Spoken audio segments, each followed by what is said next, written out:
മഴ പെയ്യുന്ന സമയത്ത് ജോലിക്കാരെ നിർത്തരുത്, പ്രവൃത്തി നടത്തരുത്, അത് അവിടുന്ന് മാറ്റാനുള്ള നടപടി ഉണ്ടാകണം എന്നൊക്കെ കൊങ്കൺ അധികൃതരോട് പറഞ്ഞു. അത് കഴിഞ്ഞ് വന്നതിന് ശേഷം അവരതിൻ്റെ റിപ്പോർട്ട് തന്നു.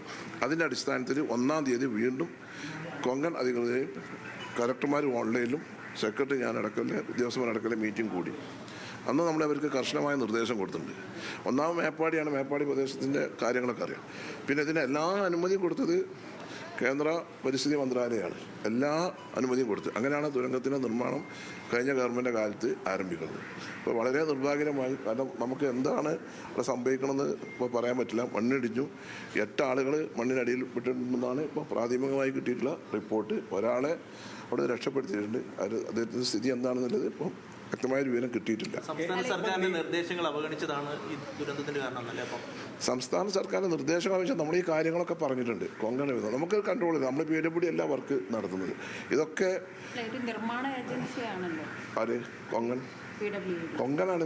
നമ്മുടെ എഞ്ചിനീയറിംഗ് യാതൊരു മേൽനോട്ടം കൺട്രോൾ ചെയ്തിട്ടില്ല.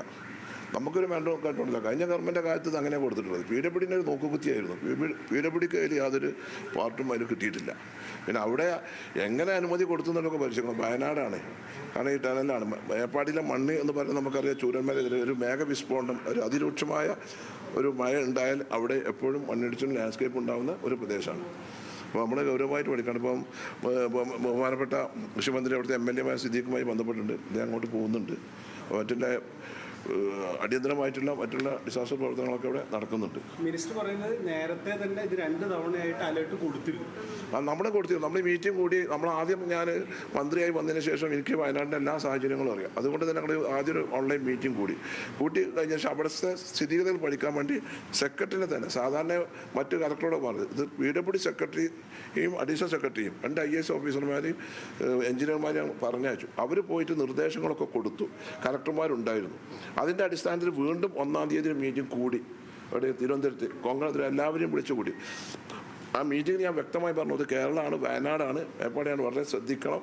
ആ മണ്ണ് അവിടെ നിൽക്കുന്നത് വളരെ അപകടം ചെയ്യുന്നൊക്കെ നമ്മൾ പറഞ്ഞതാണ്.